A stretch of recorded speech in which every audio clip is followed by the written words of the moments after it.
What makes the NHL the toughest league on earth? Is it the speed, the hits, or the players who keep going no matter how much it hurts? Picture this. You're skating full speed on ice while 200-pound players crash into you. You lose a tooth, maybe get stitched mid-game, and then jump right back out for your next shift. That's not just a sport. That's hockey. That's the NHL. While other sports celebrate style, hockey celebrates grit. And today, we're breaking down how this game became the toughest league in the world. This is Puck Nuts, where hockey lives and breathes. Don't forget to like, subscribe, and hit the bell so you never miss the action. The coldest, hardest game on earth. Hockey isn't just a game, it's a test of survival. Every match starts with the sound of skates cutting the ice and sticks clashing like swords. The rink is cold, but the game is full of fire. In the NHL, toughness isn't a choice, it's a rule. Players break bones, lose teeth, and still keep going because their team needs them. While other sports talk about strength, hockey proves it every second. Every shift is a fight. Every goal is earned. Hockey isn't about showing off. It's about showing up no matter how much it hurts. The birth of hockey's brutality. Hockey was born in the cold, literally. In the late 1800s, before the NHL even existed, people in Canada played on frozen ponds using wooden sticks and frozen pucks. There were no helmets, no pads, and hardly any rules. It was wild, rough, and full of chaos, and people loved it. The first games in Montreal looked more like brawls than sports. Most players were tough workers, miners, farmers, and lumberjacks, used to pain and hard labor. When the NHL started in 1917, that same spirit stayed. Hockey wasn't fancy. It was real, raw, and built on toughness. No helmets, no fear. The early days of danger, early NHL players looked fearless because they had no choice.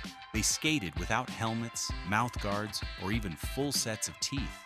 Broken noses and black eyes were normal, and scars were like badges of honor. Goalies faced pucks flying at 100 miles per hour with no masks at all. That changed in 1959 when Jacques Plante of the Montreal Canadiens took a puck to the face and came back wearing the first goalie mask in an NHL game.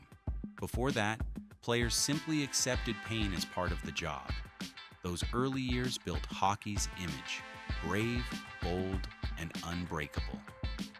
The era of enforcers. By the 1970s and 1980s, the NHL felt like a battlefield. Every team had an enforcer, a tough player whose job was to protect teammates, not just score goals. If someone hit your star too hard, the enforcer stepped in with his fists. Legends like Bob Probert, Ty Domi, Dave the Hammer, Schultz, and Marty McSorley became famous for their courage. But fighting wasn't just chaos. It followed the code, an unspoken rule of respect. You fought fair, never dirty. Fans loved it. When gloves dropped, arenas exploded. It wasn't about violence, it was about pride and protection. The Broad Street Bullies. Fear takes the ice. In the 1970s, the Philadelphia Flyers changed hockey forever. They earned the nickname the Broad Street Bullies for a reason. They didn't try to outskate other teams, they outfought them. Led by players like Dave Schultz, Bobby Clarke, and Andre Dupont, the Flyers made every game a battle. Opponents feared stepping into Philadelphia, but their toughness paid off. They won back-to-back Stanley Cups in 1974 and 1975, the first expansion team to do it. Fans loved them, rivals hated them, but everyone respected them.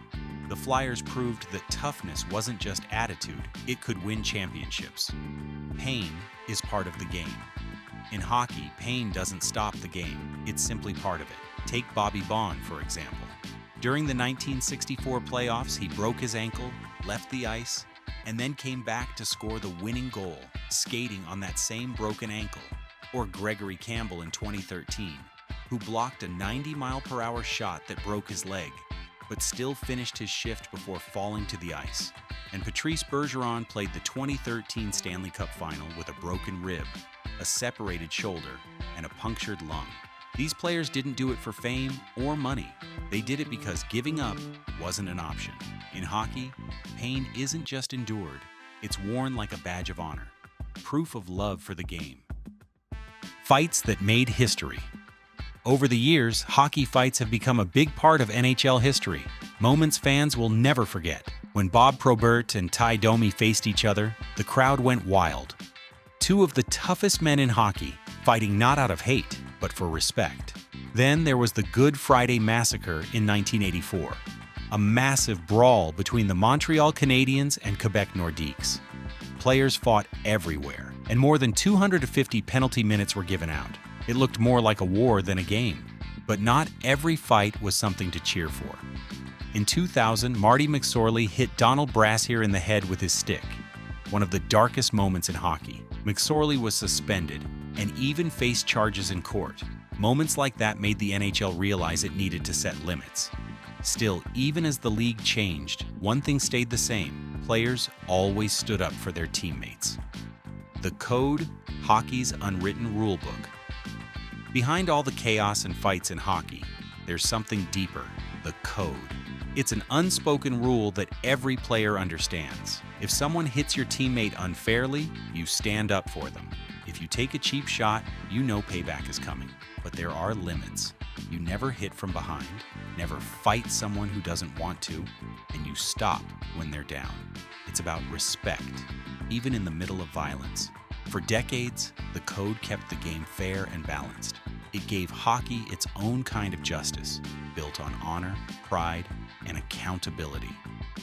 Changing times, the push for safety. When the 2000s began, hockey started to change. Doctors and players began to see how dangerous repeated hits and fights could be. Many former enforcers struggled with depression, addiction, and serious brain injuries. The NHL couldn't ignore it anymore. New safety rules were introduced, no more blindside hits, mandatory helmets and visors, and tougher penalties for dangerous plays. Fights became less common, and the old-school enforcers slowly disappeared.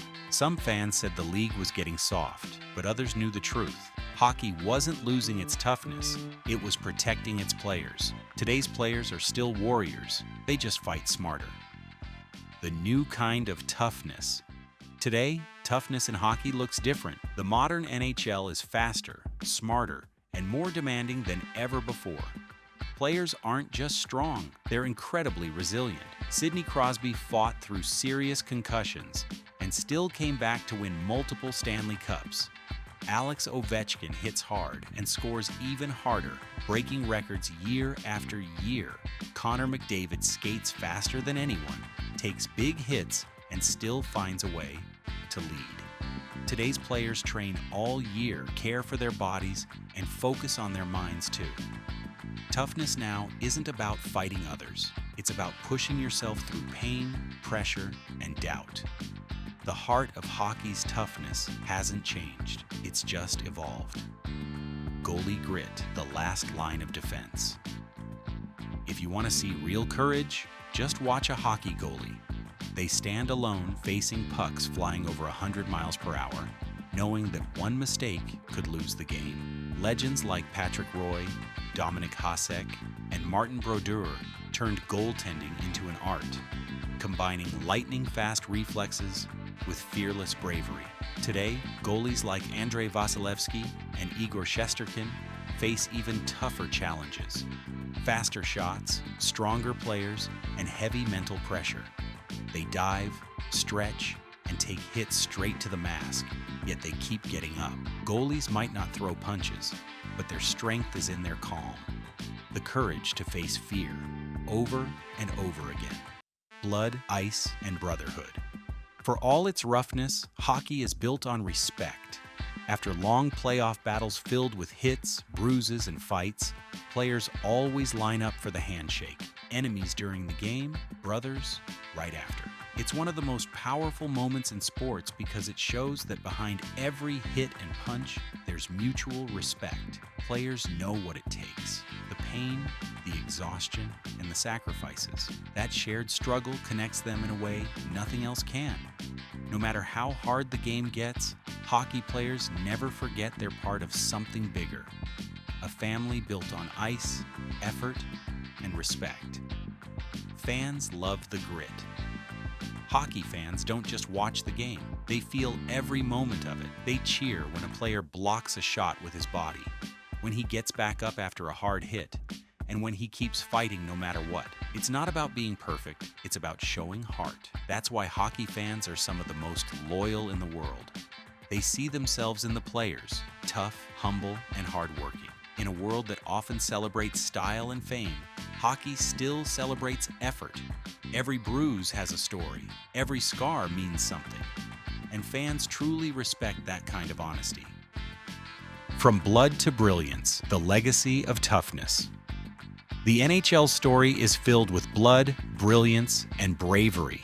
From frozen ponds in the 1800s to today's bright, modern arenas, one thing has never changed: the will to never give up.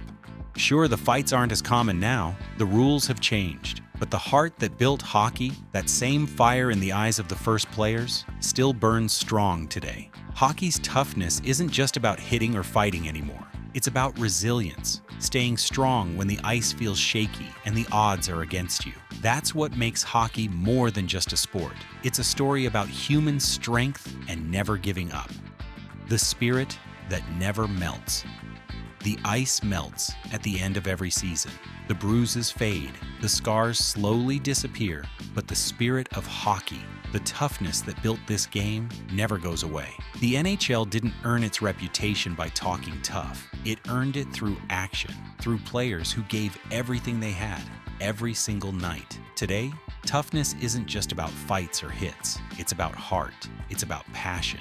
It's about getting back up, no matter how many times you fall. And that's why, after all these years, the NHL is still known as what it's always been: the toughest league in the world. So what do you think? Who's the toughest NHL player of all time in your eyes? Drop your answer in the comments. We'd love to hear your take. If you enjoyed this story of grit and glory, make sure to like, subscribe, and hit the bell to join the Puck Nuts family, where hockey's toughest stories never melt away.